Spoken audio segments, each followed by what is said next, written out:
Do I detect a lack of enthusiasm? Grandiose schemes of ruling the universe will mean nothing if that dilettante doctor is still at large.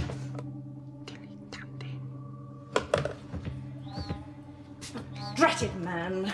Don't tell me you botched something. What did you do? Leave a trap for the doctor? Is that why we couldn't use your TARDIS? Here, take these. Its powers needed to operate Be careful. What are they? Well, let's say that they'll change the doctor's lifestyle. How? Will he suffer? Well, I can promise you, he'll never be the same again. Excellent. Why not kill two birds with one stone? Who's the other one? George Stevenson. How will that threaten the doctor?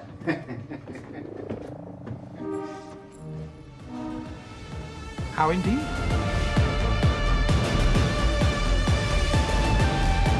Hello and welcome to Who Watches Who, a Doctor Who's podcast with me, Matthew. And do you want to do take two? No, and as always, I am joined with. Hello, it's Scott, and Hello, yeah, we're back Scott. to do the Mark of the Rani Yeah. Part 2.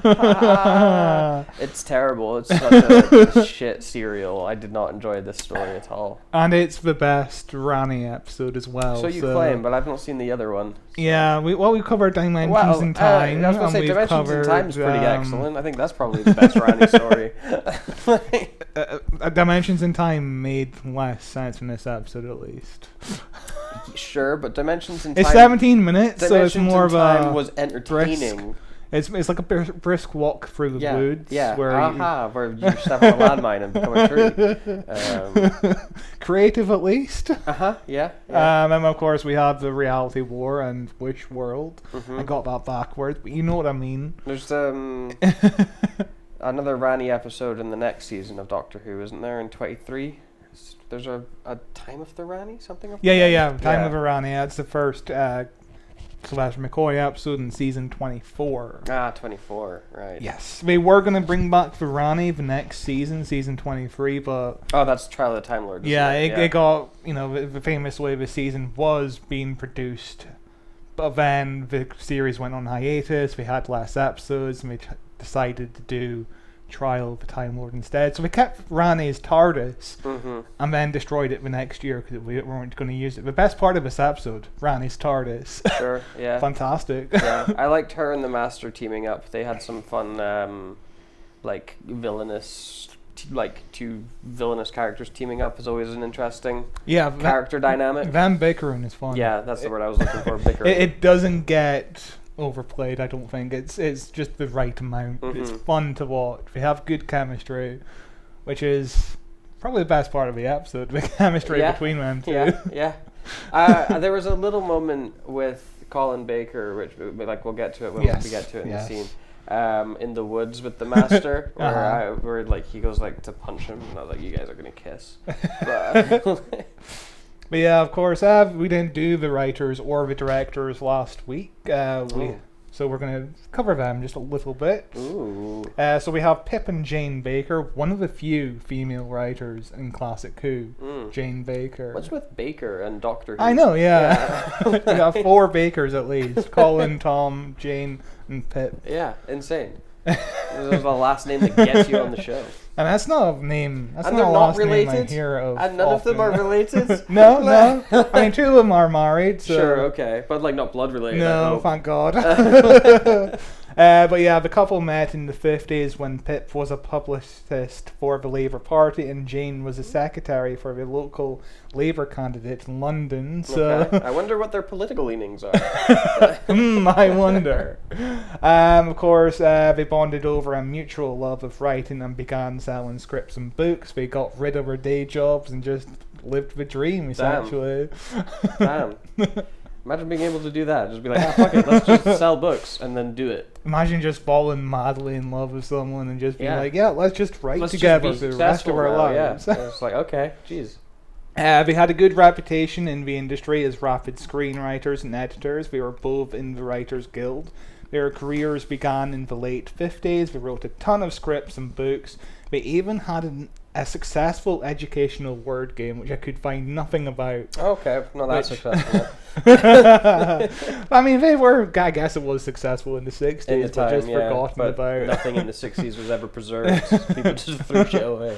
Their first significant screen credit was for a British B movie called The Third Alibi. They went on to work on other shows like Z Cars, Space 1999, and of course they wrote a script for Blake 7, which everybody does, which we need to do. Yeah, I've never seen a single episode of Blake 7. Neither do I. But it always comes up whenever we talk about Classic Who. It's Classic Who and Blake 7. I barely know what Blake 7 is about, other than it looks awful in terms of like the sets and it's got that Doctor Who charm to it. It needs to, if Doctor Who's on hiatus forever, the BBC need a new sci-fi show. Yeah. Bring back Blake 7. I'm surprised they haven't gone back to the well and brought back more the weird sci-fi. Yeah, there's loads of them. You know, like there's loads of like British shows that's adjacent to Doctor Who from the 60s, 70s, 80s, but deserve a comeback. Yeah. But no, we'll just stick to the same ones, same 4 brands, But of course, their Blake 7 script never got made because of budget restraints. Maybe Big Finish have done an adaptation of it. Who knows? Yeah, I wouldn't be surprised. It's kind of what Big Finish do best, is endless content. But it was on Z Cars where they met Graham Williams, who would become a producer of Doctor Who between 1977 and 1980. So basically the final segment of the Tom Baker years. Up until season 17, which was Tom Baker's second to last season, so most of the last half of Tom Baker's run. They were approached during the late 70s multiple times to write an episode. They kept on saying, no interest in science fiction, no thank you. They had only seen the first episode of the show when it first aired. Oh wow! So they had no idea of how popular the show was, or I guess even what the show was about. Just not in touch with the zeitgeist, the pop culture. You have other things to do and watch Doctor Who every Saturday at 5:15. I don't think so. The 3 of them were also trying to get a television movie off the ground, but it went nowhere. But Graham had left his position at Doctor Who, and he decided for some reason left the script of this movie in the Doctor Who office. Okay. And that's where John Nathan Turner moved in, and he read the script, he really loved the script, and approached the Bakers again. So just leaving the script got them this job in Doctor Who. Hell yeah, that's the dream. It's they always say don't send unsolicited scripts. To people, because if they read it legally they have to credit you. And so just start planting scripts around the place and get somebody will read it. And then they were commissioned to write this episode in September or October of 1983, and the deadline was in February of 1984. Eric Sayward, who was the script editor at the time, wanted the story to feature the Master in a historical setting. The Bakers weren't good with futuristic sci-fi stories, so they were happy enough with this brief. And you can tell they're less interested in the sci-fi elements. We're just more interested in like science and history. Yeah. And back in those days, you would have to do so much fucking research to get everything right. Whereas nowadays, you can just kind of skim through Wikipedia. Well, not anymore. Not without uploading your ID first. True. Oh god, this country is driving me mad. This is bullshit. Can't even go on the internet to watch porn anymore. Well, what a world. Jeez. That's a reference to The Life of Chuck. There's a character who's upset about not being able to go on the internet to look at porn. Damn, timely. I won't tell you who plays him, but you'll love this scene. Okay. It's just like one brief cameo from this person, and he's great in it. Awesome. I look forward to seeing it. I'm very much looking forward to that film. It's okay. It's okay. They played the trailer too many times. Yeah. I got real sick of that trailer. They play every trailer too many times. They do, especially when you go to the cinema all the time. Yeah, I need to... The problem is sometimes they have less trailers. So it's hard to judge what time. Yeah, sometimes it's like 20 minutes, sometimes it's like 30 minutes. I'm never sure what's going on. going on. The View, they when you're booking their tickets online, they tell you the film starts at 5:30, but the actual film begins at 6. Yeah, they should do that. They should definitely do that at Cineworld, because sometimes I want to avoid trailers because there is a lot of them that just show the entire movie. It's pretty bad. But the Bakers say John Nathan Turner suggested the idea of having a new Time Lord in exile. The Bakers were left to create this character, and Jane was the one who suggested it should be a woman scientist. Some people say Jane came up with the idea of making the Rani a woman. Some people say it was John Nathan's idea of having a female exile Time Lord. Nobody's really sure who came up with that idea. Okay. It's or like nobody wants to take credit directly for it because they're too humble. I kind of lean towards Jane coming up with the idea of a female villain, because that's something that Doctor Who, even to this day, doesn't do that often. Doesn't do it well that often either. True. My God, imagine if Rani. Yeah, that's true. When was like the last time, besides the Rani, had a female villain? It's been a while. In Doctor Who. I guess Missy, you could count as a female villain, but that's just the Master. That's just the Master, And at least a new female villain. Yeah, like an original character. Like, I think the last time we covered an episode with a female villain other than Rani was when we did Robot with Miss Winters. Which was Tom Baker's first ever episode, which we both enjoyed. yeah, Robot was a fun, goofy time. It was. Yeah. It was more fun than this. yeah, for sure. They were inspired. I've already went through this. Of course, Rani means queen or princess. It took them 6 to 8 weeks to write this story, and they would go on to write 3 more stories for Doctor Who. They wrote 20% of the Colin Baker run, so I think they are the writers most often associated with Colin Baker. I think they get a good grasp of his personality. He's not too over the top in his like ego. Yeah. Like, he's very egocentric, but you find it kind of charming in this episode, at least. I think he's better in part 2. Yeah, and like I really don't like how he treats his companion in it at all. Perry, he's horrible to her. Just the worst. Yeah. But yeah, they wrote the novelizations for their episodes as well. Jane was the only one of 4 women to write a Doctor Who novel at the time. Damn. In 20 years, only 4 women. Jesus Christ. That's not... Yeah, that sounds like it was the like 60s to the 80s, isn't it? They were also behind the radio drama Rani Reaps the Whirlwind in the year 2000, starring Kate O'Mara for BBV. BBV is kind of like one of those weird companies that kind of own rights to certain characters, because the authors own the rights to the characters, so they would give these companies the characters. So they got the character of the Rani, they got K9, they got Romana, and they would do kind of like these weird bootleg versions of Doctor Who BBC radio dramas. Interesting. So like they had the K9 series. There's such a weird like era of Doctor Who stuff where it's like, why is this random character got this huge series spin-off in this random little like audio drama from this realm? There's too much Doctor Who. It's insane. It's why we have the TV show K9 made in Australia in partnership with like Channel 10 and Disney and bizarre. Well, bizarre show. We've covered K9 a few years ago. We have. It was alright. It was fun, yeah. I still like my theory that that's in the Cyberman universe, the alternate timeline. Yeah. I think that fits well there, because it does not fit the Doctor Who universe at all. And it's also, we have kind of Australian accents, but we're in London. Why not just make it? Why not make it Australia? Just set it in Australia. It's more interesting. There's the Professor and not the Doctor. Great. What a good time. But there's only 3 Rani audio dramas. 2 of them were released by Big Finish in 2015. And that's, that was why a lot of people had the theory of the BBC just don't have the rights to the Rani. Yeah. Nobody probably has it anymore, but of course we were all proven wrong when the Rani made their miraculous return. Yeah, in the best episodes ever. Yeah, the best episode of all time. The most coherent storyline that Doctor Who's ever done since Flux.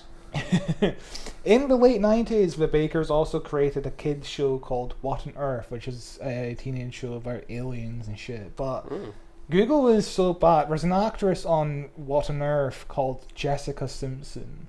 Okay. Not the model Jessica Simpson, the American model, fashion icon. Aware of the name, I could not tell you their face. But Google is so bad it just automatically links to the American Jessica Simpson. Google is bad right now. There was a whole thing on Reddit and also on the Mr. Sunday podcast about best movie of all time. And it just gives you a random list of movies. I'm listening to that exact podcast. It was like, I can't remember the movies that popped up, but it was insane. I saw, there was a Reddit post about it as well. It was like, Mr. Deeds. Let's look it up now. What did they search for? Best movie of all time. Best movie of all time. What have I got? Miller's Crossing, Manhunter, The Lady... It's because I have Mortal Kombat Annihilation, Scary Movie, Tiptoes, the one with fucking Gary Oldman pretending to be a little person. So Donnie Brat Fart the movie. So this is catered to my search history. It's got the cookies because it's got Lady Killers and Miller's Crossing, which are both Coen Brothers movies. Because I'm going through the Coen Brothers catalog. Mm-hmm. It's got Shallow Grave by Danny Boyle, which is a great film, not the best of all time, but that's because I'm about to watch some Danny Boyle movies as well. It's got Spy Hard.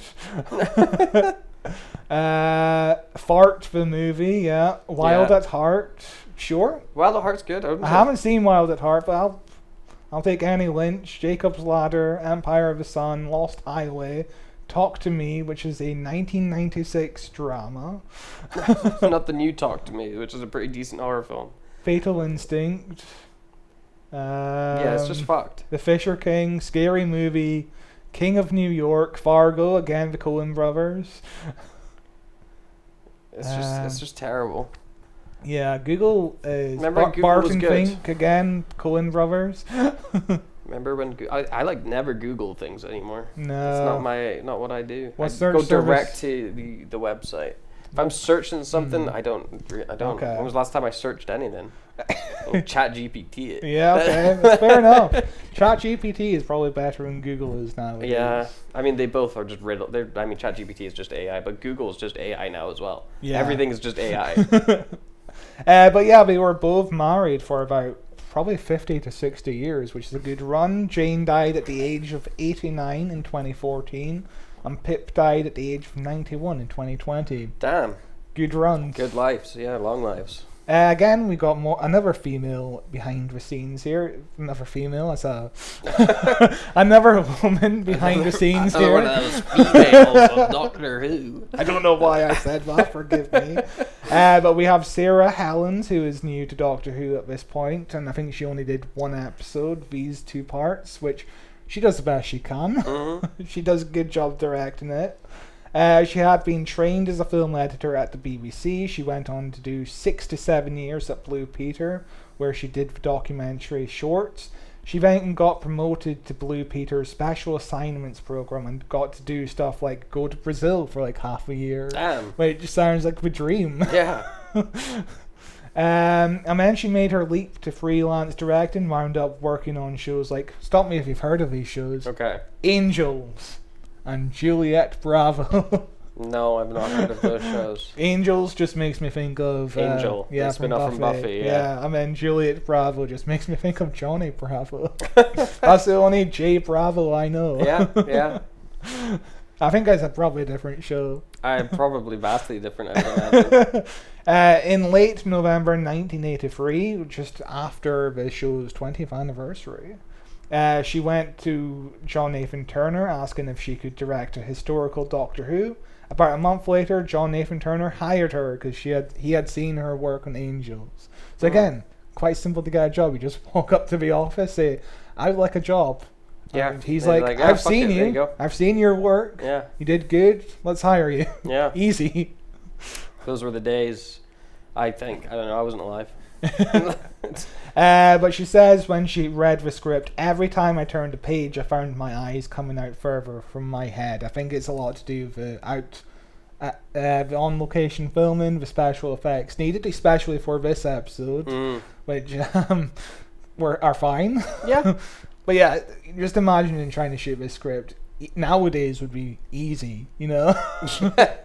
Yeah. But like in 1983 on that kind of like technology and it's a challenge, but you know, that's the art of filmmaking is taking on those challenges and the technical aspects of it. About 8 years prior to this, she had done a Blue Peter documentary on Blist's Hills, which is also included on the DVD. It's the location they shot this episode at. So she knows how to get good shots out of this already. And I watched the documentary. It's fucking boring as fuck. For a Blue Peter documentary. Yeah. It's just... Maybe Blue Peter was just boring back then. Blue Peter is always boring. I haven't seen it since I was a kid. Well, that's, you know, who it's for, isn't it? I used to like Blue Peter. Yeah. But when, nowadays I just think it's boring. There was definitely a phase I had where I liked Blue Peter, but it was a very short-lived phase. It was maybe like a year, maybe a year and a half where I was like watching Blue Peter as a kid. Blue Peter is also this close to being axed, which is kind of a shame because it's been going on for so long. It's like an institution. Yeah. Culturally important, part of a unifying identifier, you know. Yeah. And it's also like one of the last live things that the CBBC do, because they got rid of all their puppets and presenters. And well, they just got a new presenter for Blue Peter, though, that is a puppet. Oh yeah, of course, Hacker the Dog. Yeah, Hacker the Dog. I mean, he's always been on CBBC, but now he's on Blue Peter. Now he's on Blue Peter. Yeah, good for him. We're just men. He's like six. Just ordinary men. He's like 6 and he's been on screens for like 2 decades now. Explain how that works. It's a puppet. No, he's not. He's real. But she was heartbroken when she was told she couldn't hire the actress for the Rani. But she said at the meeting, what about Kate O'Mara? And John Nathan Turner was like, I'm actually doing a meeting with her next week. So it's perfect. What she wanted, she got. Yeah. And even though she wasn't the person making the final choice, it makes sense for the person making the final choice to be John Nathan Turner. Yeah, of course, yeah. The idea of basically franchising this character to appear multiple times, which is always sad that she only appears 2 more times after this. And in not great episodes either. Yeah, she's the death toll of Doctor Who. When the Rani appears, run, because the show is ending. It is never a good sign. Yeah, because about 3 weeks after this episode airs, we find out that Doctor Who's going on hiatus for 18 months. Yep, and it's been how many months since the last Rani episode aired? Oh, mate, so it's June, July... About 3 months? Yeah. Probably about 10, 11, 12 weeks. And no Doctor Who? There's been no news. No news at all. The only news we got is the war between the land and the seas. Maybe good, actually. We actually like it. I mean, the only person I've heard say it's Davis. Good is Russell T. Davis. But he sounded like he didn't think it was gonna be good. He was like, it turns out it was good. And he's in this interview, he's like, we had a good idea. Yeah. That's all he can say about it. Fucking hell. Plus, I don't know if I can trust him anymore. No, I don't believe a single word that comes out of his mouth. But I'm still going to watch The War Between the Land and the Sea. Yeah, I'm curious. Yeah. I hate the redesign of the Sea Devils, and that's so much. I hope it's not a Sea Devil. I hope that's just kind of like another species. Maybe. I don't want it to be a Sea Devil. Bet it is. But yeah, I'm cautiously optimistic.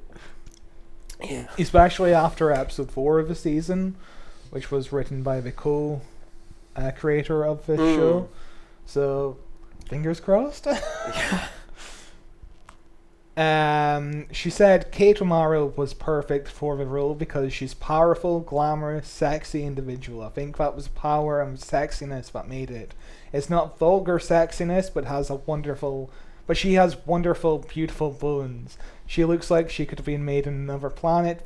That wonderful face and her eyes, also perfect. She was smashing to work with and a great Rani. She is fucking fantastic in this role. Hell yeah. Just by looks, costume. It's pretty iconic instantly. Yes, and it's a shame she never became a regular feature on this show. You know, only one more appearance after this in the main show, and then the Dimensions in Time special, and then and then stalking horror Shutigawa through space as an old woman for no reason. No reason. Yeah. No reason. That whole plan is just so convoluted. Yeah. Doctor Who, though, isn't it? So they shot in October. They had limited daylight and lots of rain on the last day of location. They only got 3 shots in because it couldn't stop raining. I think she said they lost about 5 minutes of the final program. Just like 5 minutes of footage like couldn't be recorded. And they needed to reshoot in another location because going back to Bliss Hills would have been too expensive. So a few weeks later they moved to another location closer to London. And you can't tell, but at the same time, that just makes the episode so much more expensive than they thought in the initial stages, because you hear the news of being able to get a free crew for a week on location. That's less to worry about, and then you have to do reshoots because of rain.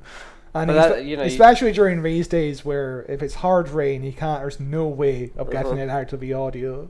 Yeah, but that's the risk you take when you shoot on location. Yeah, you can't control the weather, but they should have just shot anyway, and it adds to it. The rain, it's realistic. But yeah, that is our preamble here. Nice. Are we ready to jump into part 2? Let's jump into the actual review part of the episode as we talk about the Mask of the Rani. The Mark of the Rani, the Mask of the Rani. That would have been more interesting. Yeah, but mask. She had the mask. Yeah, from the mask. Yeah, the mark. The Mark of the Rani. Somebody stop us from talking about Mark of the Rani. Please, it's so bad. Don't move, Perry! Don't move! The tree won't hurt you!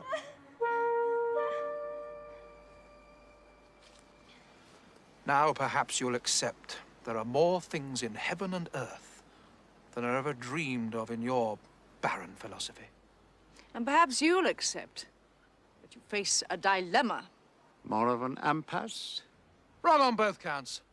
There is no impasse. And the dilemma, Rani, will be solved by you. You laid those evil contraptions in the dell so you can lead Perry out. Refuse, and I won't hesitate to use this. Okay, so our episode begins where we left off last time with the Doctor falling down a hill. Yep. Tied to a chair because Perry's really dumb and doesn't understand instructions because she just pushes him down a hill because the Doctor says push, so she's like, okay. And he falls. It's a really fucking goofy. It's very silly. Piece. Yeah, it's very silly. I just don't feel any tension. It is Colin Baker strapped to this actual physical thing that's going downhill. There's somebody inside to control the directions, and there's somebody on the floor so they can stop it at a certain point. They can just reach. So I bet it was fun to go down the hill. I bet be on the chair. Yeah. Whoa! Scary as well. I bet that was fun. Because Colin Baker did have some close calls in this, as we're about to discuss later again. Yes. The Doctor is going down the hill. The miners find him. They put him on tracks, but in the end, he's saved by George Stevenson. We've heard his name. Yes, he finally shows up. A million times. My God.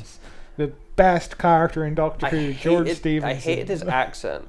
I know it's probably like authentic or whatever to the area, but when he came in talking, I was like, oh my God, I don't want this man to talk anymore, please. No, every accent in this is just awful. They're terrible, yeah. Yeah. I'm sorry if you're from the area and you have that accent, but what they call a Geordie accent. Yeah. It's not great. The men run off and they get shot at. It's really fascinating stuff going on here. I am just on the edge of my seat. Honestly, George Stevenson is amazed at the metal that the Doctor is being tied down with. Mm-hmm.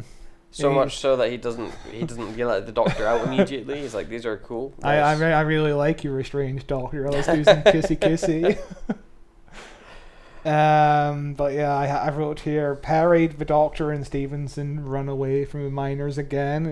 There's a lot of going back and forth. It's a lot of going back and forth. Yeah. It's a lot of characters walking into a scene, telling people to leave, and then leaving that scene as well. And it's just, it's the first half of this episode is so dull. It's boring as shit. The first half of this episode is the half of it where the Doctor's in it the least. So there's hardly any like sci-fi elements going on. When in it the suddenly first gets half. sci-fi briefly, like when they get into the TARDIS and stuff, it becomes slightly interesting again. Yeah, But just watching these. I'm sorry, I kicked just over fucking something. knocking shit over in my house. Sorry. Okay. I kicked over something. I didn't even realize there was something there. No. Oh Rude. well. Knocking Shape over of Water. books. That sounds good. I like that movie. What are we doing? What are we talking about? So the But Doctor. yeah, this becomes a show where it's just two characters from this time period talking to each other, and it just feels like a typical period piece. Yeah, period piece from this time, which I'm sure most period pieces would have looked like this. But nowadays, you would expect a bit more spice. You know what I mean? Like Downtown Abbey. Give me Downtown Abbey. Yeah. Where everyone's really horny for each other. Downtown Abbey? Downton Abbey. Oh yeah, Downton Abbey. Yeah. Downtown. I always get that mixed up for some reason. I'm an idiot. The Leave me Downtown alone. Abbey. But yeah, the Doctor basically goes back to Lord Ravensworth's office again, and we're getting the whole exposition of last week. He's explaining the plot of the episode. George Stevenson, he says that the Luddites are wanting to kill people at the meeting and cancel the meeting. There's a lot of... Again, we're just back into the meeting. Yeah, there's a lot of recapping, especially because, you know, this is... they don't do previously ons, which I feel like the first 20 minutes could be covered in a previously on easily. Yeah. So if you missed last week's episode, how do you know what's going on in this one? Well, easy. We'll just repeat everything we said last week. Yeah. You know, and if you watched it last week, then you get a nice refresher. Yeah. I think, you know, it's probably a way of making TV that really fit at the time when there was like no repeats, no recordings, and you know, the only way watching it once a week. The only way you could possibly experience this episode again after it comes out is wait years for the video release at like £40, I imagine.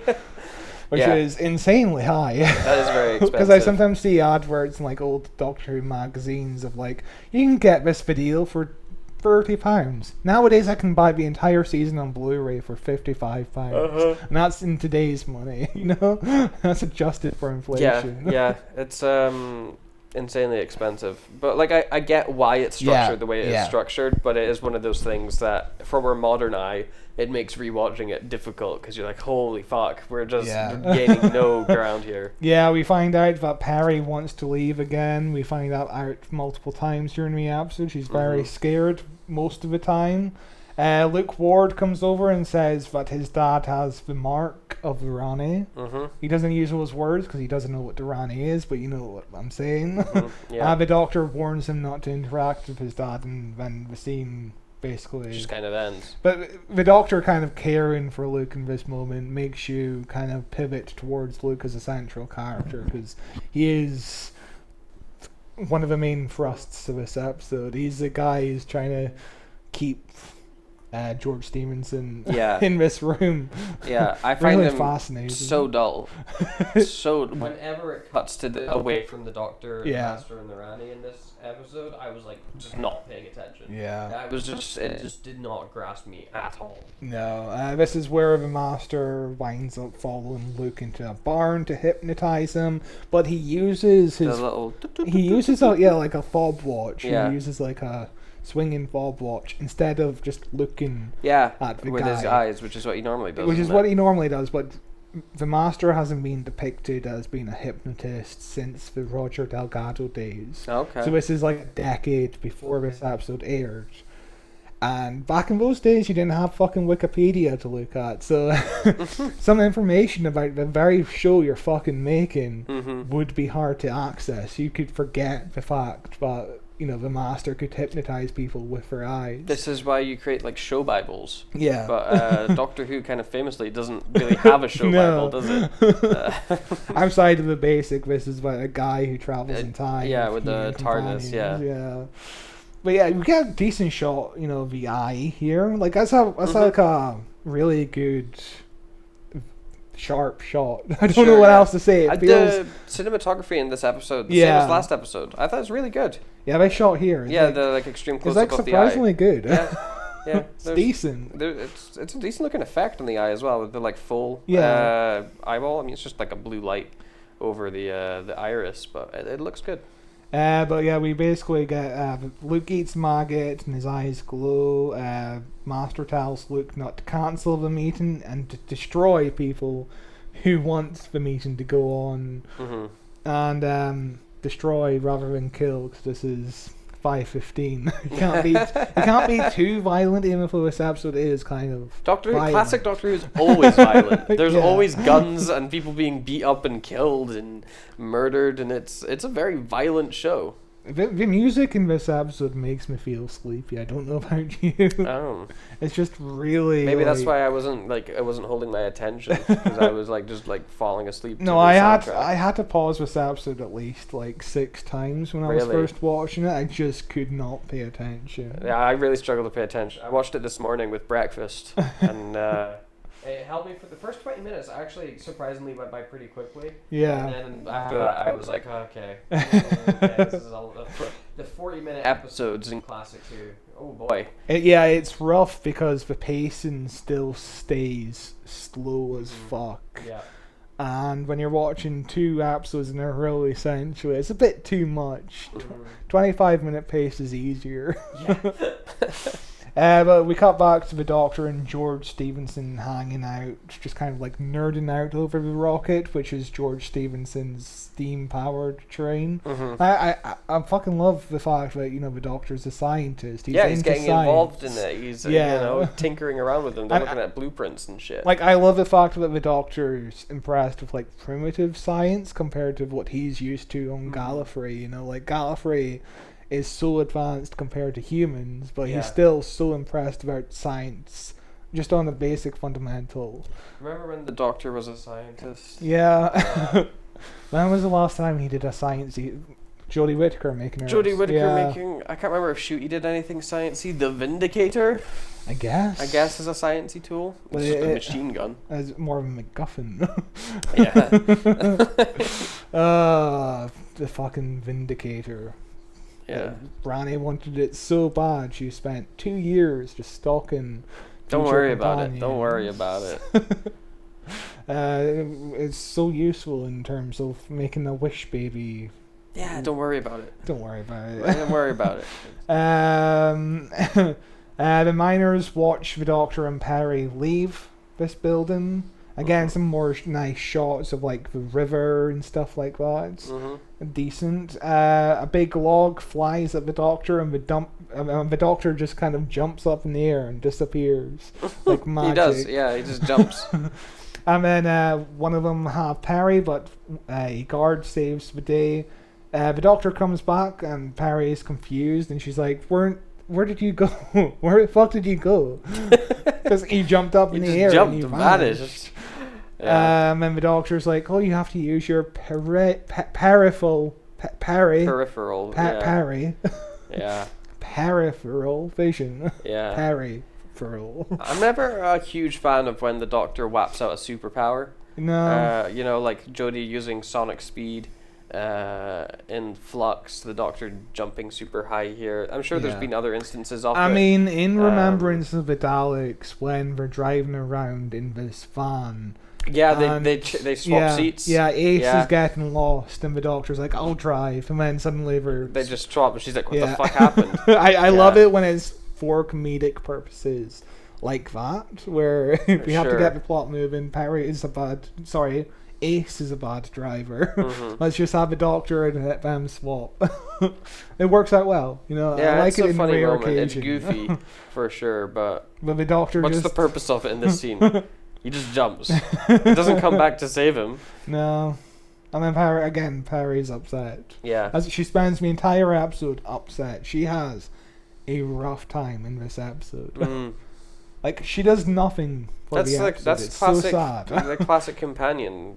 It's stand around and scream. Stand around and scream and just really weird outfits. Get into danger to be saved. Outfits that either sexualize you or outfits that look so ridiculous on you that people are going to laugh at you. Yeah. And you got nothing to do. You have to pretend you're not married in real life. You have to speak in an American accent in real life as well. To trick people into thinking you're actually American. It's probably one of the things that Modern Who has done the best. Yeah. Is make the companions into people. Well, maybe not more recently. Yes, But I was about to say yes. Originally, make them into people that you care about. Yeah, Belinda feels like the most classic companion. Companion. She started off well, and then she just they just gave up on her. She wasn't in half the show. Like in the Barber episode, she just appears for like half of it. Yeah. Very strange what we have going on with Belinda here. But we cut back to the Master and Rani arguing.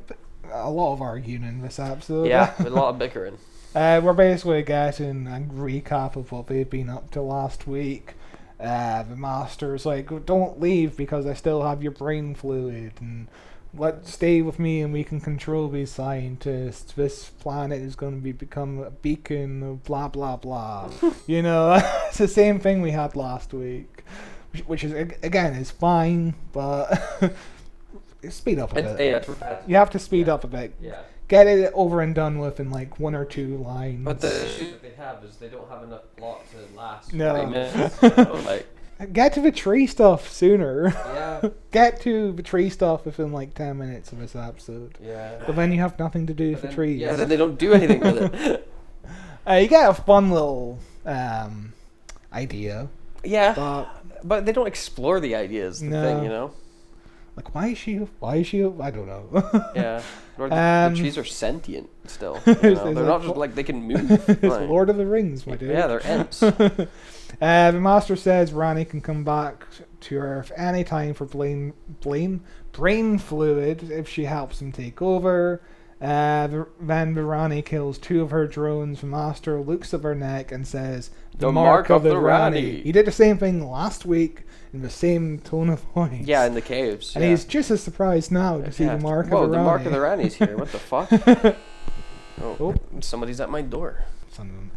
We were going into this scene with Jack Ward acting like a lunatic, trying to use his chair to break the neck of Lord Ravensworth, whatever his name is. Like he's doing a proper WWE kind of thing here.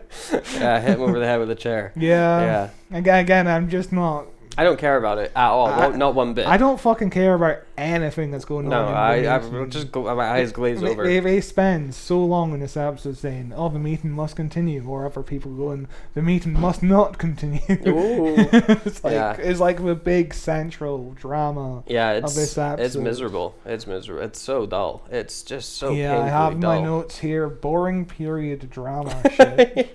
Which I think is accurate. Yeah, I know that's exactly what it is. It summarizes the entire episode, really. Luke tries to separate Stevenson from people wanting to cancel the meeting, so he doesn't know the meeting's being cancelled, and he wants him to think the meeting's going ahead. We're trying to make the meeting go ahead. It's all about the meeting. That's a really important. All about the meeting. It's really important. Between these scientific minds. Yeah. Lord Ravensworth and Luke have a conversation outside.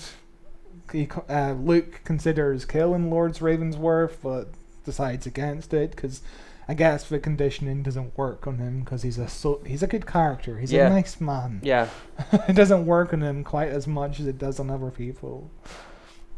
Sure. Yeah, why not? This episode is all about Luke, our favorite character. It's like Sarah Jane Adventures. Just the blandest personality. It's like Sarah Jane Adventures. But the Doctor returns to the bathhouse. Perry points out, we just escaped from there. Why are we coming back here? Yeah. And the Doctor's like, it's because we only have like 5 sets. Back and forth. We have to go back and forth, like in fucking Resident Evil. I really liked this scene that's comes up though when they're in here, because the Doctor's like, let's see if this is a trap. No, it was a trap. Yeah, let's not prepare for any kind of trap. Yeah. Let's not consider what kind of trap this could be. No, let's just pull it. Let's just see what happens.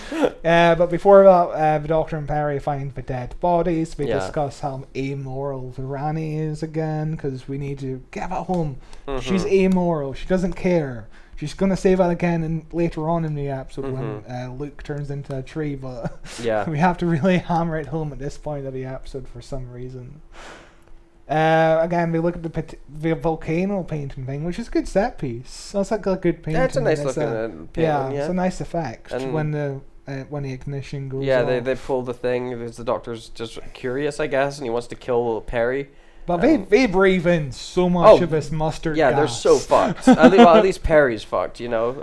Yeah, the Doctor has regenerative. Sure, How he's many also lungs got. does he have? I think 2, I imagine, but he's got like Time Lord shenanigans where he can be like, mustard gas doesn't affect Time Lords actually because blah blah blah blah blah blah.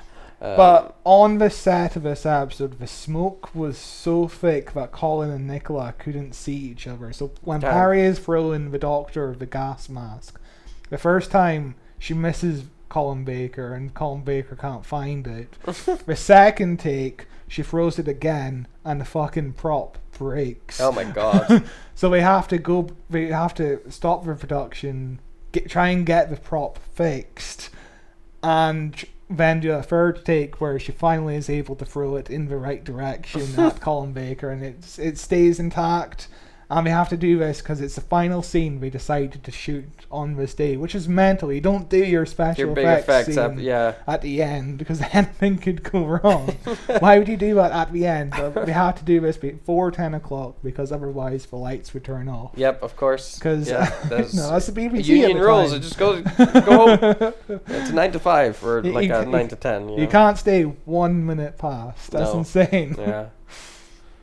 They remove his painting and find the TARDIS behind the painting, essentially. Yeah. Which, not a bad set piece. I kind of like this booby trap sequences more than... Something's happening in them. Yeah, it's more interesting. There's stuff than going on. The sequences that we just recently did in the Pyramids of Mars, where there's a lot of puzzle solving in there as well. Mm-hmm. This feels more dangerous, there's actual booby traps being set off. It's more interesting here. Mm-hmm.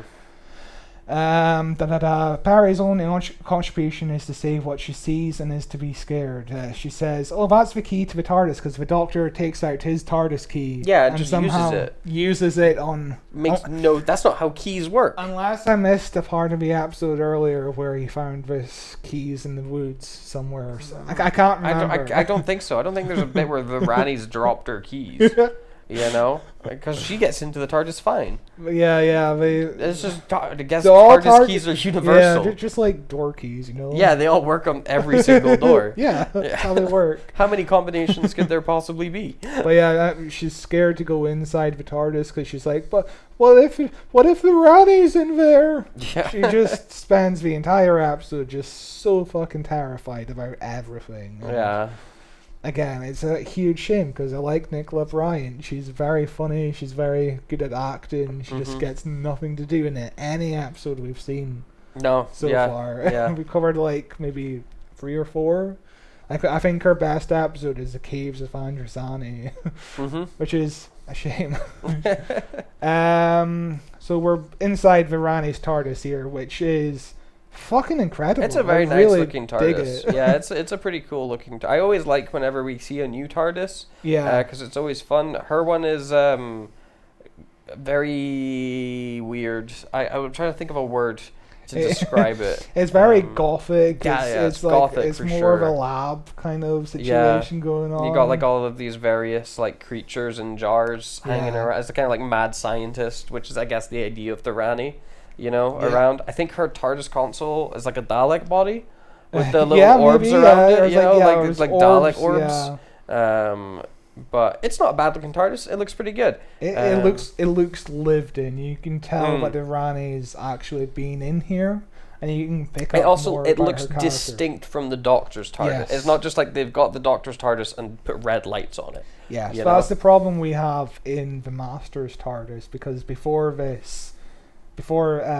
previously in Master's episode in the 80s, the Master had a TARDIS, but it was just the Doctor's TARDIS. Literally the Doctor's TARDIS, but kind of slightly redressed. This is using the same kind of floor plan as the Doctor's TARDIS, but it's redecorating the entire thing from the ground up, essentially. And writing's too small. Paul Treerise wanted a heavier and satanic, darker metallic look to her TARDIS. I think they achieved that, definitely. That's what it looks like. He wanted the steps at the door to feel like they're walking into a chamber.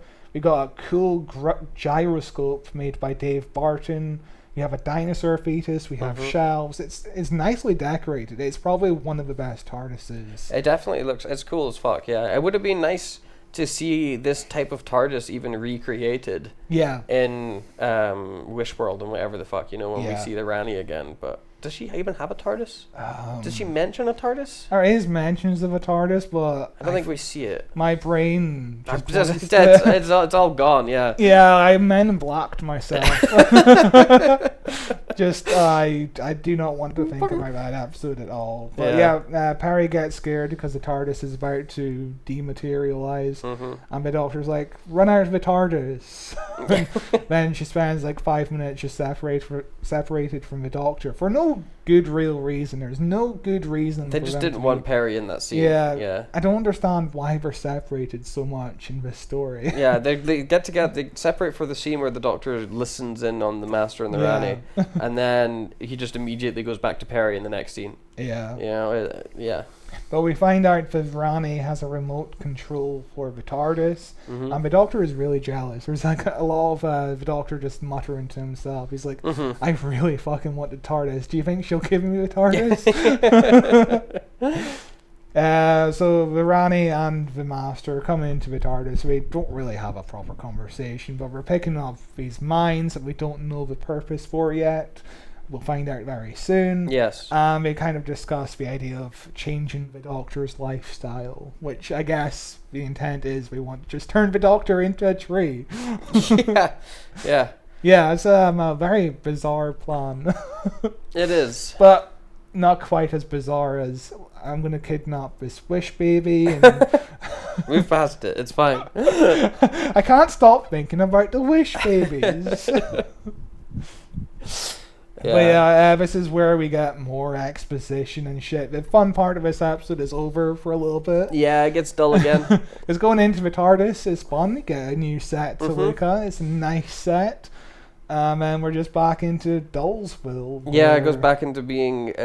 See, I think the issue is we are dealing with an episode where the writers don't like sci-fi and they like period pieces, and we like sci-fi and we don't like period pieces. So it really is clashing with our interests and our likes. I'm just not into the pure historical Doctor Who stuff. Same. Yeah, no, I like the sci-fi stuff, please. That's what I like in my sci-fi show is sci-fi.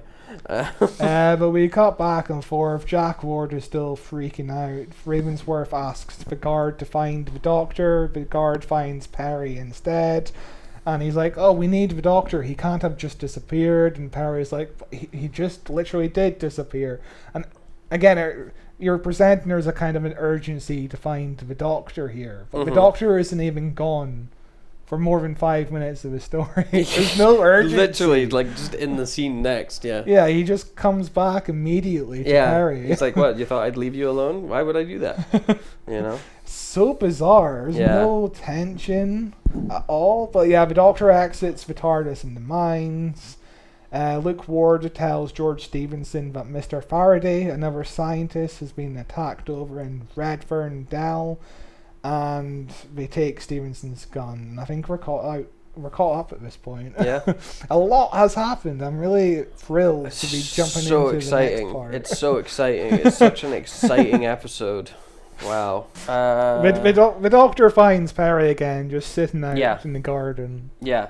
Again, literally no point. Yeah, she's like, you left me behind. He's like, would you really think I'd leave you behind, Perry? Ha ha ha. And like the second half of the episode, they kind of paint the Doctor more as if he cares about Perry. Yeah. Like, he's nice to her here. When she's in the minefield, he's like, you better not fucking hurt Perry. Like, we're gonna go and save her.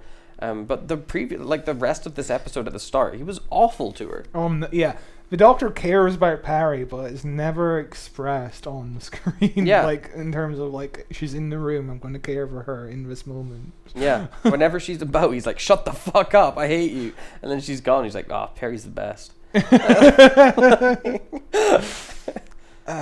Perry just is so sad to watch Classic Who and just realise that the companion hardly ever does anything. Yeah. It's so sad. Perry is just so wasted here. Yeah. She's always left out of the loop of what's going on, which makes her look even more weak.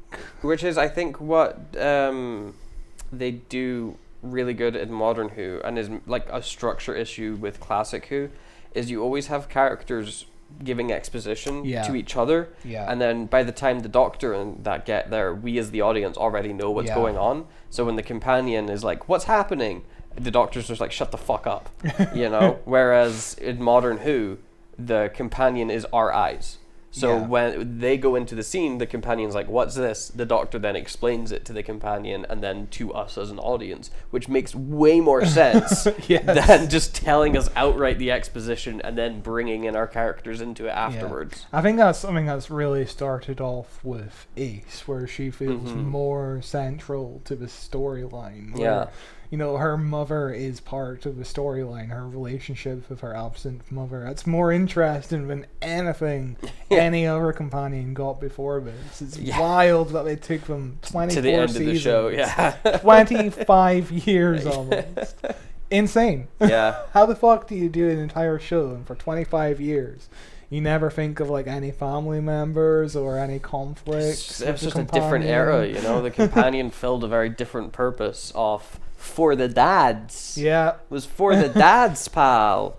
Yeah. I don't even know if her outfit in this episode is for the dads. No, her Perry's outfit's outfit terrible. is hideous. Yeah, it's just like a weird dress. And it feels like it's made more to just mock the actress than anything else, because there was some kind of tension on sets between her and John Nathan Turner at times, because John Nathan Turner really wanted her to do the pantomimes he was producing. Right. And I think that's part of the reason why she got fired in the next season. It's just because she refused to do it on top of also doing rehearsals for Doctor Who. There's too much going on. This is what a weird guy John Nathan Turner was. Yeah, it's strange. But then we cut to the Master and the Rani just planting mines. Just burying mines in the woods. Not very well, because because ever they go are back quite... to pick them up. No. So there's just mines in those woods where people will occasionally turn into a tree. There's probably at least like 7 left, something like that. Yeah. I'd reckon, because I think 4 go off. 3 or 4? 1, 2, 3. I can think of 3 going off. 3 going off. Because those 2 guys turn into a tree holding the Doctor and that guy, the original guy. So yeah, there's a shit ton of mines in those woods still. But the Doctor goes into Ravenscroft office. Luke says he hasn't seen Stevenson, and then the Doctor immediately finds Stevenson. just next door. You know, it's so easy to find him, I guess. There's only 4 sets. He must be in one of them. It's the power of deduction. He knows not to trust Luke at this point, so the Doctor tells George not to trust Luke. Stevenson gives the Doctor a gun, and the Doctor's got a pretty good line here. He says, "No thanks, I've given them up. Guns can seriously damage your health, you know." Which is funny when he's talking like about guns like it's a cigarette. Yeah. It's a decent line. Perry goes off to find a plant to sedate the men. That's all she's doing here. She's just looking for plants. Yeah, there's plants in the woods. Go find them. Yeah. Okay. We'll go get them. That's her side quest. And it's because she's a woman, she must know what plants look like. It's terrible. We cut back to the Master and the Rani still bickering in the woods. We then go back to the TARDIS where they talk about the Rani experimenting on mice. Yeah, they describe a way better episode. Yeah, again, it's the same problem with last week when we found out that Rani rules the planet, and it's like, I'd rather fucking watch that episode. Yeah, let's watch the episode where she fucks up on Gallifrey, and the president gets attacked by this giant monster and it kills his cat or something, and she gets exiled and she goes and takes over a whole planet by herself. That's a way more interesting. Yeah, like a proper political intrigue kind of episode, like that one episode of was it Mandalorian, where we focus on this random side character scientist. Like the best episode of the last season of Mandalorian, because it had no Mandalorian in it. It had no Jack Black cameos. It's crazy, and it's also, I think, a way more better introduction to the Rani, because the Rani just shows up in this, and then everyone around her tells us that she's evil and that she does this and she's done this, rather than us seeing her ever do anything like that, you know? And so it's like we get introduced to her as a regular scientist on Gallifrey. Yeah. Ooh, turns out that she's doing something sinister, you know? But Rani is here for a side quest, essentially. She's just getting brain fluid for the people of her home planet. That's more of like something you do for like 5 minutes. That's like that's like making the central conflict of a movie just a guy buying a gun at the gun store. That's the entire story. Yeah. But it's what she's using the brain fluid for that's more interesting. Way more interesting. Yeah, why is that guy buying the gun? Yeah, that's the interesting part, not the going and buying the gun. Yeah. Why are we just focused on the side quest here? Why? I guess, an alien planet full of other aliens, that's the budget, that's too much budget. I guess. But, like, just make them look like humans. Yeah. The planet looks like Earth. Who gives a shit? It's Doctor Who. They do that all the time. Yeah, but we leave the Master and the Rani and the TARDIS, and we get this really good transition shot that's into the spider web. There's a great pool focus again. Yeah. That's decent. And cinematography's fun in this episode. Yeah. It's pretty fun. Also, it's like, the Doctor's caught in the web. Yeah. He's like trapped because they're doing the trap stuff. Yeah, that's the Doctor. The symbolism. But we haven't mentioned it, but the Doctor loves quoting poetry and Shakespeare and what have you in this episode. Yeah. I can't remember if it's a thing throughout the entire Colin Baker run, but my mind just glosses over that fact because I don't know what most of the references are. Yeah, it just feels like they're quoting Shakespeare for the sake of quoting Shakespeare. Yeah, we read this book once. Let me tell you that I've read this book. Let me sound smart, yeah, please. Sounds, if I quote Shakespeare right now, it's going to be profound. But the Master and the Rani are just basically watching this point of the woods, just waiting for the Doctor to accidentally step on the mine, which seems very convoluted. It feels like... Let's hope he makes a misstep somewhere. Yeah. It doesn't feel like they're involved too much in what's going on. It's just waiting to see if something happens. Yeah, it's not a very good plan. No, we're going to plant a mine and hope that you step on it. There's like no sense of urgency going on in this episode at all either. It's just... Yeah. It's just dead. The whole storyline is just dead at this point. There's just no tension going on. There's nothing. Luke leads Perry through the dell. The Doctor runs in and slaps the device out of the Master's hand, the dildo device. Our favourite dildo. Love it. Yeah. Yeah. Luke walks onto one of the mines and turns into a tree. Best effect in the whole episode. It's kind of insane. It's real good. He just explodes. And you probably just see him turn to dust and then there's a tree there. It's a really, really good looking effect. The tree itself does look obviously fake. Yeah, sure, yeah. The effect itself is well handled for the time. Oh, it's well handled. Yeah, it's superb. I think it's aged really, really well, this effect of the explosion. Like, it helps that there's a real life tangibility to the effect. That effect of like the smoke going up, that's real. I mean, you add the transition between no tree and the tree there, and that helps. It looks really good. It looks really, really good. As I said, best effect in the episode. And it takes half an hour for the whole tree stuff to factor into this episode. And it plays such a small part because they just leave this, then they get in the TARDIS and they lose, and that's the end of the episode.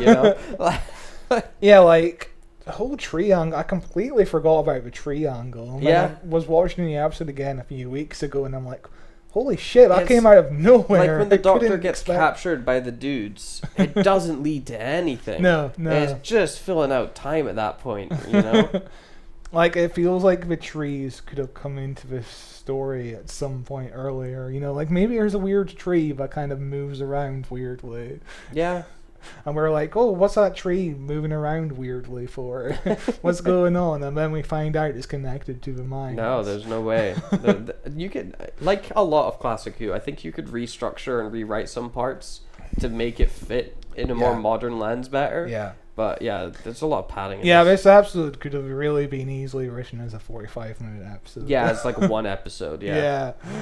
I still don't know why they thought, Star Trek is really popular. Let's try and go with the Star Trek format of 45 minutes.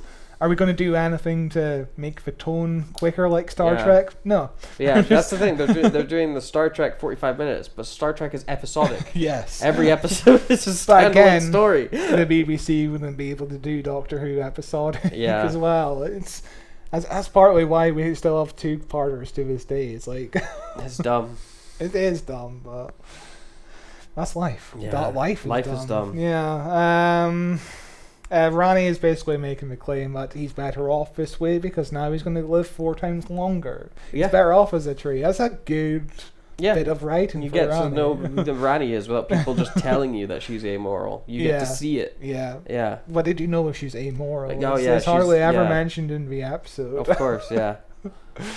Perry now wanders into the Dell. She has no idea what's going on because nobody fucking tells her anything in this episode. That's why I'm saying, like, the modern way of doing companions, because she's filling that role of saying what's happening, what's going on. But we, as the audience, and every other character already knows, so just shut the fuck up, rather than telling her, you know? So the doctor's like, okay, Rani, you go over there. This is your mess. You're going to help Perry out of this situation. And another good little sequence here of the villain helping out the good guy because she's being forced to help out the good guy. I love that kind of dynamic. It's like Missy and Clara wandering Scarrow in The Magician's Apprentice. Yeah, it's a fun sudden change in chemistry and dynamics, yeah. But again, I wish I could have had more of this, you know? Because, you know, Perry is smart about not trusting the Master and Rani for a little bit. Because we get separated again, the Doctor goes off in his own way, Master, Perry and the Rani decide to go through the mines to hide from these miners who have come out to attack them. Yeah. And she's smart. Before they leave, the Doctor whispers something into her ear. Don't trust the Master. He's going to try to hypnotize you, basically. And then she doesn't fall for the hypnotism trick. But then the Rani pretends that she's having a choking fit. And then she uses that to disarm Perry by knocking her out unconscious. Which, like, you've already been told to not trust the Master. You would imagine that Perry would have been like, hey, she's coughing. That's really weird. She must be up to something, right? You don't trust your villain for coughing like that. No, yeah. Like, it just makes her look stupid to immediately fall for the Rani's plan. But that's, you know, that's Perry, isn't it? Oh yeah, this is a part of the episode where the Master's like, oh no, it was her idea. It was her idea. Which I do love how cowardly the Master is pretending to be here. Yeah, it's pretty fun. But yeah, this is the part of the episode which is really interesting, where the Doctor gets chased by these miners. I think it's more interesting for the story out with than the actual scene itself in the woods. Yeah, but he's basically tied up to this pole, and he's being carried like a spit roast to this pole here. It's like they're going to cook him. What's their plan? But yeah, I don't know what their plan is, but the two men carrying the Doctor both step on mines at the exact same point in almost the exact same way. Which logistically makes almost no sense if they're walking in a straight line. But yeah, it's a fun effect of them turning into trees and the Doctor being stuck between them. Like, that's a really unique position to find yourself in suddenly, you know. And then there's also a third mine just below the Doctor, so the Rani just planted these 3 mines just in a row, right next to each other. You'd think you'd separate them out just a little bit more. Yeah, no, it's a weird plan. She only has like fucking 15 mines, maybe, I think. Yeah.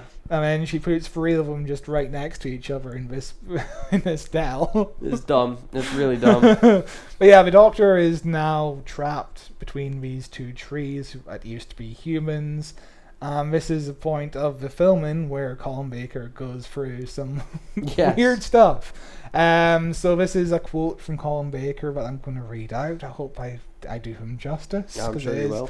So Colin Baker says, I was unceremoniously dumped onto the ground and left there. I said, no, that's all right, I'll be fine.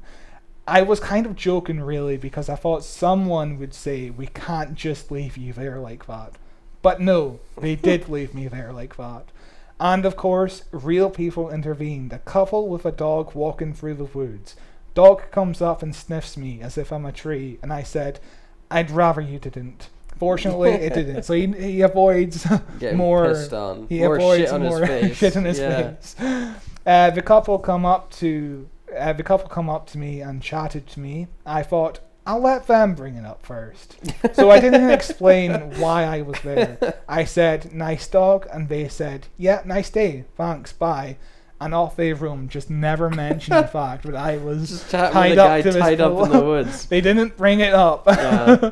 Do you think they got home and they were like, was that like a kidnapping or like someone about to be murdered? What was going on there? Just imagine walking up to Colin Baker in the Just woods. tied up in the woods, just having a chat with And you're him. like, is this for the show? Or Yeah. really bizarre, but again, just to leave your star on the ground, just tied up like this. What the fuck? Yeah, my God. Just no consideration for safety at all. Welcome to the 80s, baby.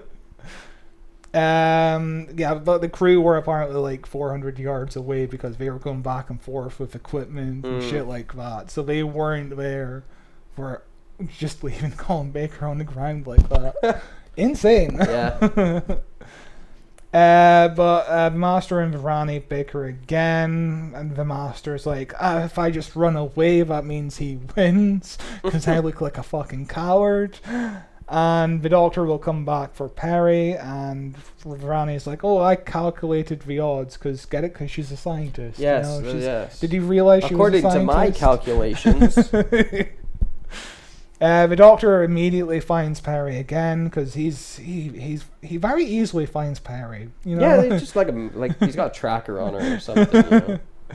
And the doctor says, typical, he's decided to stand and fight. Why couldn't he leave?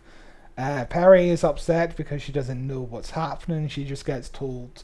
I'll explain later. It's like the 7th time in this story. It's a classic, isn't it? Yeah. I'll explain later.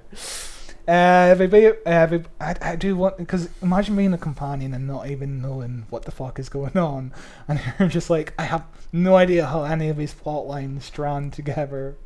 Like, what's going on? I'll Whereas, explain later. you know, Belinda in the Barber episode immediately knows. She the just plot. figured it out immediately. Yeah, she walks into the place and she's like, what the Oh, I know hell's what's going on? Yeah. Yeah. And the Doctor doesn't explain too much, but she immediately knows like the central conflict. She understands. She has to say, "Oh, hurt people, hurt people." Hurt people, hurt people. It's deep. It's very deep. What else is going on here? The Master and the Rani are back in the TARDIS. The Rani punches the Master in the stomach.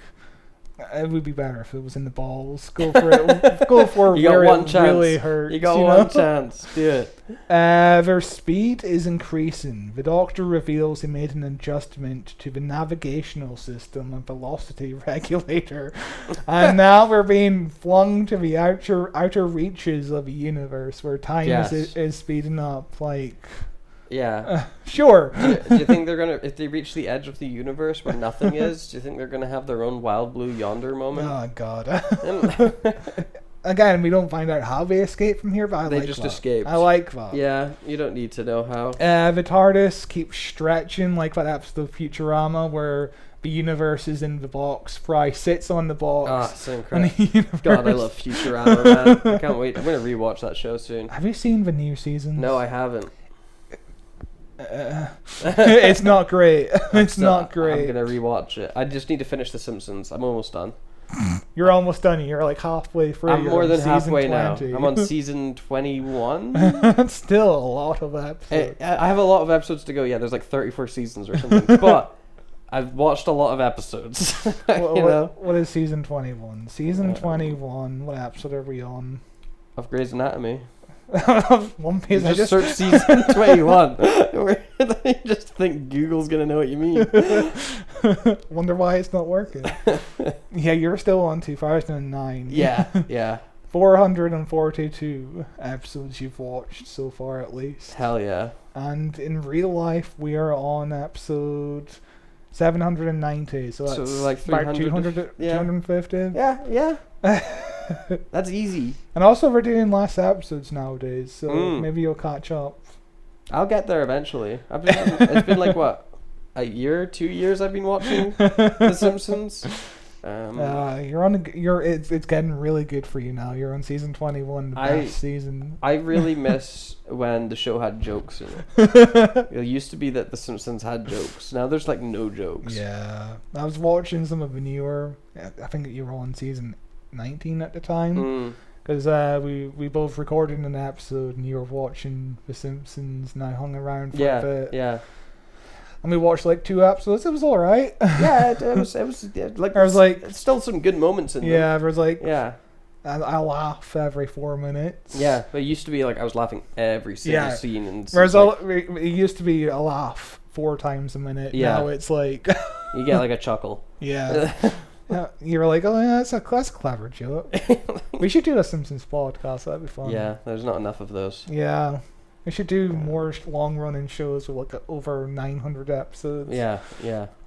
The dinosaur, the T-Rex, that we got the exposition from the... Did you know the T-Rex is a very dangerous animal?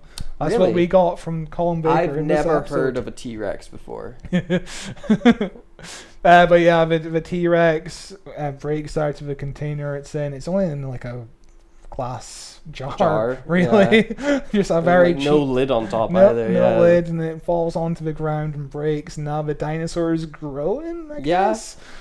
Don't worry about it. There is no effort to make this puppet even look real. Also, like the transition of it aging is terrible. It's just hard cuts basically to a different puppet on the floor. It's not great. It's such a weird lime green as well.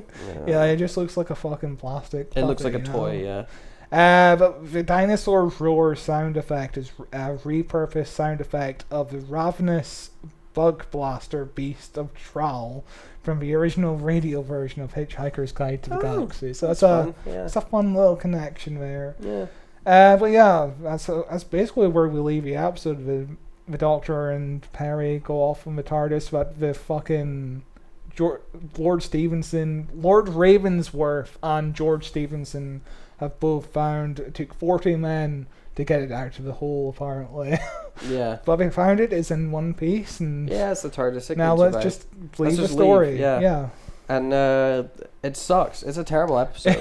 There's like no coherent plot in this at all. Yeah, right. This is just people. It's just people fucking around in this little village, and then the Doctor defeats the Master and the Rani, who had a vague plan of planting mines for some reason. And then that was it, the end. Yeah, it's not a great episode. I would maybe say I would recommend people watch it just for the first appearance. I guess it has historical value for the show. Easily the best Rani episode, I would say. I don't know. I was so bored in it, and like I feel like boredom is the worst thing an episode can be for me. Like, even if it's bad, if it's goofy bad, I'll be entertained. But this was just dull as shit. Like, every 8-9 minutes, there's like 20 seconds of solid gold in this episode where I'm like, okay, this is interesting. The Doctor's now trying to escape from this pool while he's above a landmine. That's kind of interesting. That's a decent sequence. I mean, it just turns into more padding. Boring again, just repetitive and boring and going around in circles. The chemistry between the cast is really good, even though Perry doesn't get anything to do. Mm-hmm. As in the 3 Time Lords especially. The whole period piece cast isn't good. I don't give a shit about any of the Geordies. No, yeah, I don't give a shit about the Georgies at all. Stinker for me. I don't like it. That's fair enough. Yeah. I think there's a decent 45-minute episode out of this. You can just go back in and re-edit. Yeah, for sure. You could cut this into 1 episode. Yeah. And I think it would be much better than as a 2-parter. But yeah, the episode that has just been playing on my laptop is the next episode is the 2 Doctors that we already did. The one after this, we're not doing the 2 Doctors again, but that's the episode that aired after this. Yeah, what a bad run. I'm telling you, season 22 is just the boring season. We also did Attack of the Cybermen in this season. Yeah. So we've done 3 stories in this season that haven't been good. No, yeah, rough season. Rough season for sure. But that was this episode. What are we doing next on the podcast? I don't have the document in front of me, so I have no idea. Pod. What have we got? We are doing Torchwood from Out of the Rain. What's that episode about? It is an evil circus that come out of film prints. Sounds awesome. We are again on our season 2 victory tour. Okay. Because obviously we only did the Mark of the Rani because the Rani came back. Yes, the Rani came back. Yeah. In Doctor Who. From Out of the Rain is kind of like a Lux episode. Okay. About an evil circus master. Okay. Is it played by, what's his name? Graham from Doctor Who? No, not this clown time, in but Sarah it is played by someone we have seen in Doctor Who before. We have covered an episode with him playing a villain in Doctor Who. Interesting. But he's not playing the same villain, a different villain. Okay. Color me intrigued. I look forward to it. So that will be at the start of September. So in 2 weeks' time, we will be covering Torchwood from Out of the Rain. Until then, we have got a plethora of other podcasts on the channel. If you take a look at them, they're everywhere. We have them organized by Doctor. We have various stories. We have a lot of episodes of this podcast. So if you enjoyed it, please feel free to dive in and listen to it. We're available in audio form anywhere you get podcasts, and in video form here at YouTube at Who Watches Who Pod. And give us a subscribe, a like, a comment, a follow, all the stuff that you normally do. And we'll see you. You're not allowed to ask that for fans. And we will see you. I don't want to end up like Pro Jared. We'll see you in the next episode. Thank you so much. Goodbye. Bye.